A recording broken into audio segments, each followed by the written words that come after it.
So my name is Lucie Ritchie. I'm a doctoral candidate specializing in traumatology. I'm also the founder of Heal Psychotherapy, which is a complex trauma clinic in Toronto, Canada. And my team and I use neurofeedback, neuroscience types of modalities. We also do integrative methods, and we always use a phase-based approach when working with complex trauma. So today we'll be discussing an important shift in mental health that, in my opinion, is long overdue. So we're going to be talking about shifting from standalone cognitive therapies toward integrative neuroscience-focused modalities when working with complex and developmental trauma populations. Okay, so this is part of my dissertation research, and I'm actually researching therapists, so we're doing a little switch here. And the problem I want to highlight today is that there's a lack of research capturing the therapist's lived experience of integrating ILF neurofeedback into their clinics with complex and developmental trauma populations. So students currently report a lack of understanding of how to integrate neurofeedback with psychotherapy with this population, developmental and complex trauma populations. And I don't blame them, and here's why. So complex post-traumatic stress disorder and developmental trauma disorder are not recognized as actual diagnoses in the Diagnostic and Statistical Manual for Mental Disorders, which we call the DSM in the United States. Anybody from the US? I think I'm the only Canadian. Okay, perfect. So it's not listed in there. So it's very confusing on what is it, right? And also there's limited amounts of universities that teach aspiring clinicians how to work with complex trauma. There's only 21% actually in the US. Complex trauma populations are also routinely excluded from research studies due to comorbidities, meaning this population is not properly studied as a whole. And additionally, the research shows an overemphasis on top-down modalities, and the gold standard for treating trauma is cognitive approaches. And of course, because complex post-traumatic stress disorder and developmental trauma disorder are not recognized, so people are approaching it with cognitive approaches. And I don't have anything against that, by the way. I do use cognitive therapies. The main thing to keep in mind is when, and underline, underline, underline. Okay, and finally, a study by Suji, Lyons, and White 2023 found that 100% of the participants agreed that neurofeedback is a steep learning curve. And I quote, "Learning this modality is completely overwhelming, so freaking intimidating, and my mind exploded." Additionally, the participants found that they needed specialized training in complex and developmental trauma to understand how to integrate neurofeedback with this population. So since my research is currently underway, I haven't interviewed the participants yet. So I wanted to create a speech for you guys that can kind of bring everything home. And ironically, my lived experience does have some complex trauma, so I'm gonna use myself as the participant, not something I like to do, but I'm gonna do that today. And also I've integrated neurofeedback into my own practice. So we're gonna look at complex trauma, and we're gonna look at integrating neurofeedback into our practice. So to illustrate all of this, we're gonna start with a very formal slide. This one, I drew that myself. Okay. So this is my story. This is the story that brought me to trauma work. So the thing to understand about complex trauma, it's not merely an emotional or psychological disorder, but it's actually a disorder of the self. The child learns to become who they need to be to survive, not who they truly are. In this sense, trauma is sort of an allostatic adaptation of the self. So the red scribbles from 1987, once upon a time when I was born, it was a bit of a chaotic environment. And I love my parents, there's nothing bad about them, but it was just a really stressful time. So I could not be my authentic self, as I call it. I had to figure out not to be subjective, not to have agency, and not to have my own perspective. It was more about what is going on over here. It's sort of like mentalizing into the states of others, and I could do that very well. So much so that as I grew up, that was how I understood myself, through the lens of others. And I lost my sense of self. So I see this in red, the inauthentic self, as I call it. But this was also a superpower. So as I left home, I nailed a career. And I was able to do things that people couldn't really do. I could sell. I was at the height of everything. On the outside, everything looked amazing. But on the inside, I was not well. I was having panic attacks. I was completely dysregulated. And the other thing is, what I learned later was that I started to depersonalize. And life hit me like a ton of bricks. And of course, I collapsed. And then there's the rebuild phase.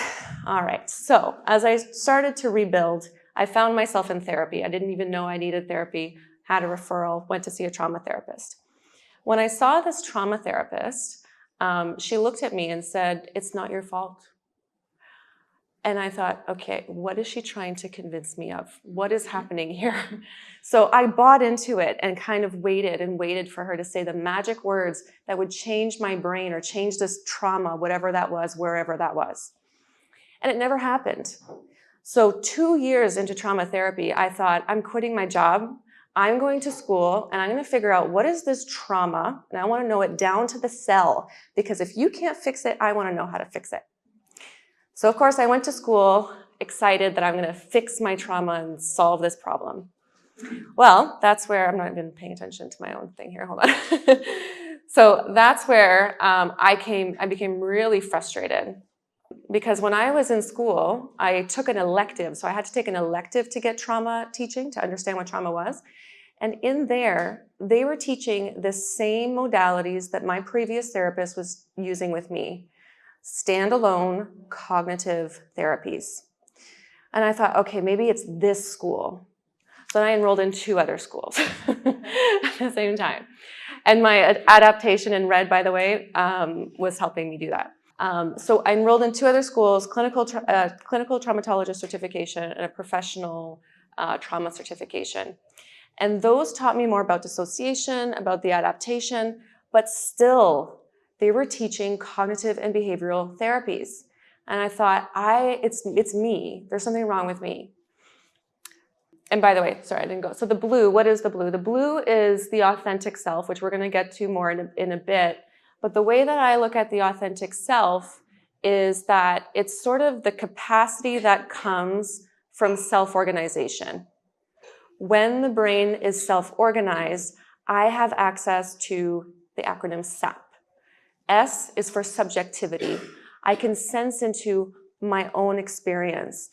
A is for agency. I can sense into what are my needs, and not only that, I can action them outwardly. And then P is perspective, which is something that deepens, of course, with neurofeedback, but also with deep brain reorienting, which we'll talk about later. So SAP, I love acronyms, and Ruth Lanius talks about that in her new book, as does Dan Siegel.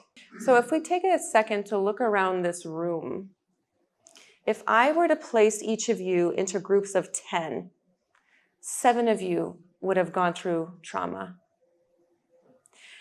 Of those 7, most of you would have gone through prolonged trauma.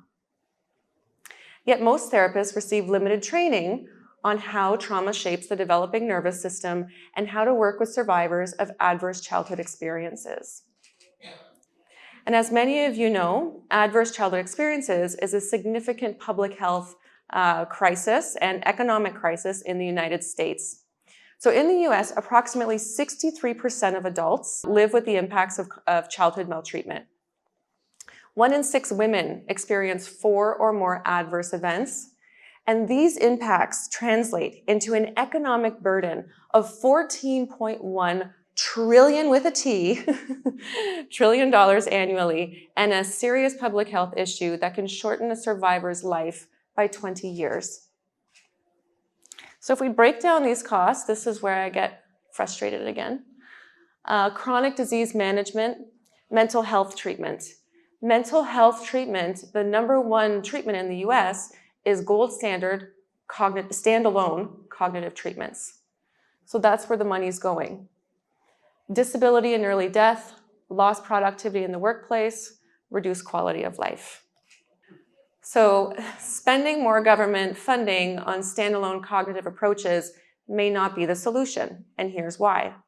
When childhood trauma survivors are at rest or in a safe environment, what is known as safe, there is no contextual self online. So look at this image. If we're engaging in cognitive therapy, there may not be receptiveness from the client.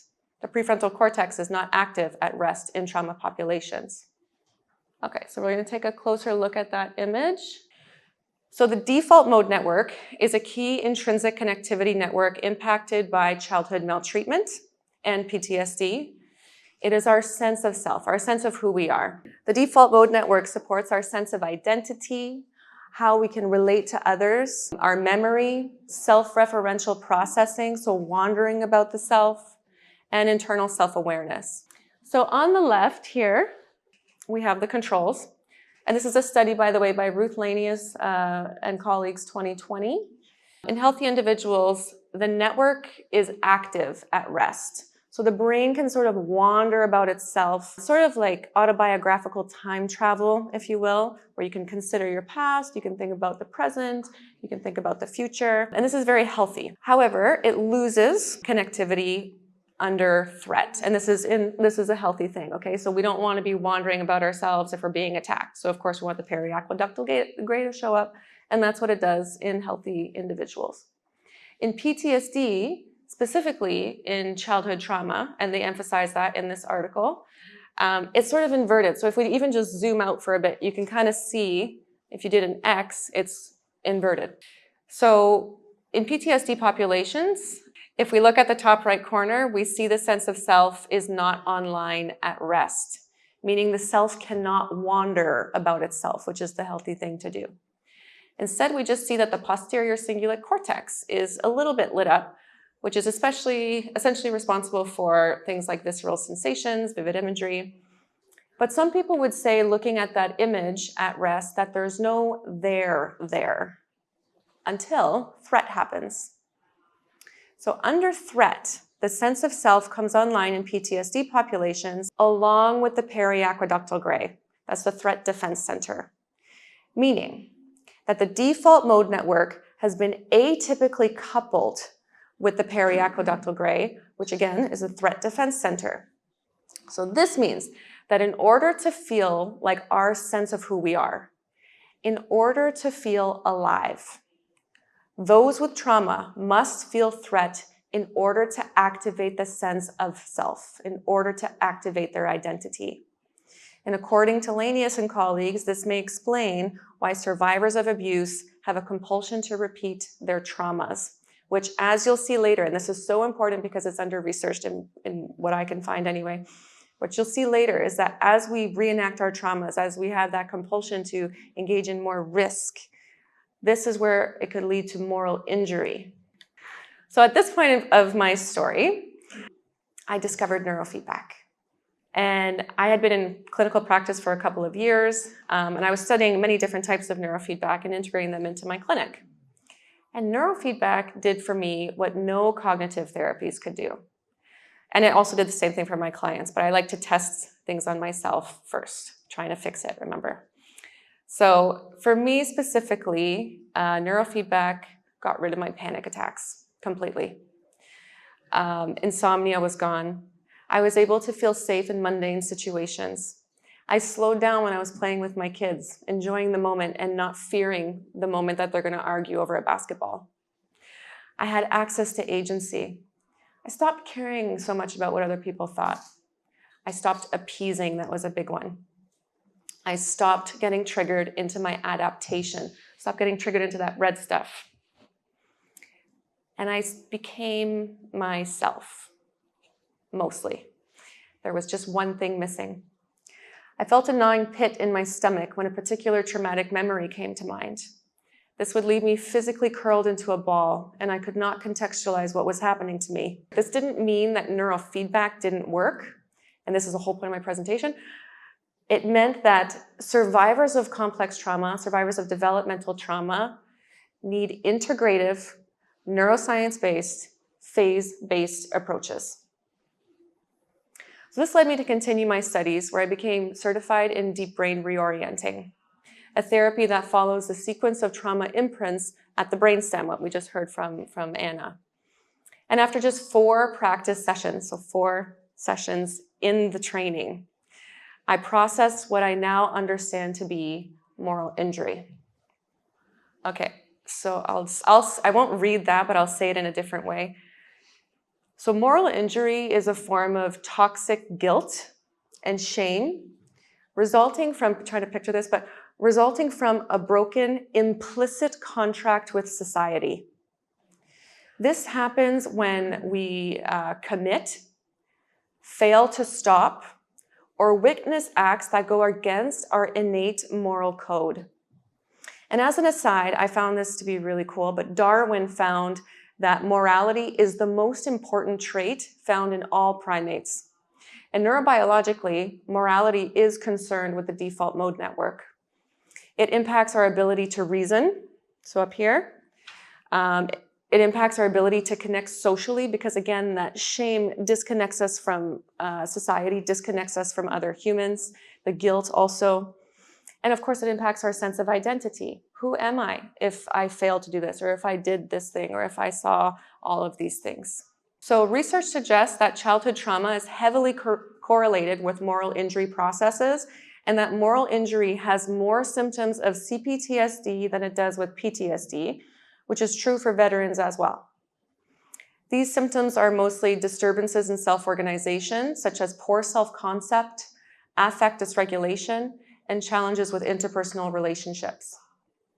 Additionally, we see symptoms of re-experiencing and avoidance in moral injury, all of which form part of CPTSD. So when I was having those gnawing sensations upon moral injury recall, I was likely reliving or re-experiencing my morally injurious trauma without the capacity to really remember what are these somatic sensations connected to. So let's explore this image by Kearney and colleagues, 2023, to better understand, which this is also Ruth Lanius's team out of Western University in Canada. So typically, the sensory motor network is concerned with motor in the present. It's concerned with motor in the here and now. And that's important to know. It does not typically couple with the default mode network, aka our sense of self. However, this image shows otherwise. Upon moral injury recall in PTSD, especially with childhood, So moral injury recall is not necessarily a knowing. So in this study, yes, it was, but it could be a cue. So it could be that something was familiar and it didn't register what it was, but you just feel a trigger. Okay. So upon moral injury recall in PTSD, especially those with childhood maltreatment, the anterior hub of the default mode network dampens in connectivity, whereas the posterior default mode network becomes atypically functionally connected with the sensory motor network. Now, because the posterior default mode network is typically concerned with vivid imagery, visceral sensations, and interoception, respectively, and the sensory motor network is concerned with the present, guess what you're going to feel in the present? You're going to feel all that stuff. So the individual is left to re-experience instead of remember their moral injury. So again, the traumatic perspective may not be reachable through standalone cognitive approaches in the early phases of treatment, given these somatosensory impacts of trauma and moral injury. Therefore, neurofeedback is recommended as the first phase of treatment in developmental and complex trauma populations. And sensory motor approaches, such as deep brain reorienting or sensory motor psychotherapy, have been recommended as the second phase. And neurofeedback can also continue and be administered as a support through these phases. Okay, as I mentioned earlier, neurofeedback provided significant nervous system regulation, and deep brain reorienting provided significant sensory system regulation, helping to lower the re-experiencing symptoms. In prolonged trauma populations, we need the integrative approaches.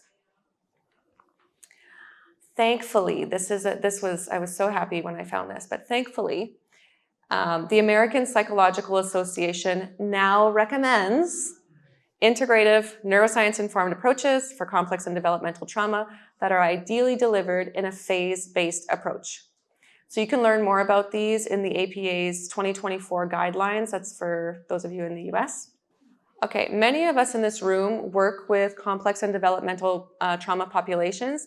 And since very few formal institutions are equipping therapists with neurobiological insights of trauma, we want to ensure that we approach treatment with a particular framework, such as Judith Herman's triphasic model. Anyone heard of the triphasic model?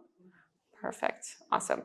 So for those of you who don't know, the triphasic model, we want to do nervous system regulation as step 1, step 2 is trauma processing, and step 3 is reconnection to the self, others, and the world. Important to know and probably confusing, but sometimes these can blend. Sometimes in the same session, you're doing nervous system regulation, but you're working on level 3. So they can blend, and that's absolutely okay. It's just that the primary goal of treatment in phase 1 is the neurofeedback. The second phase, we want to clean things up in the sensory system, so trauma processing. And you could use your cognitive approaches for trauma processing in phase 2. That's absolutely discussed in research. Phase 2, I do DBR. Phase 3, I do NARM. So for those of you, anybody know NARM? Neuroaffective Relational Model? Amazing. So I find that works really well because we want to engage the sense of self. And so from adaptation to what I call authenticity, NARM works really well because that's actually their whole model. How are we shifting people from their adaptation to actually relating to themselves in this new way, and then knowing what they like, what they don't like, how they relate, what's old, what's new. So NARM is really helpful for that sort of anchoring into identity. Okay, I have one more slide, I believe. Okay, so there's much to understand about the realities of shifting towards authenticity, shifting towards, self-organization and the capacity for authenticity. It is not a quest for the faint of heart, so it's super important that we are there with our clients, supporting them and helping them make sense of this and depathologizing by saying this is not a reflection of your identity. I mean, in theory, neurobiologically, yes, but it's not authentically who they are. So this is really helpful in helping them shift towards healing. So as you can see, towards the mid to end of my near 10-year learning and healing journey, my red faded and my authentic self sort of prevailed, if you will. So these methods work. And we may shorten the healing journey of many of the survivors that we see if we can organize our treatments into integrative, neuroscience-backed approaches delivered in a phase-based framework. Thank you.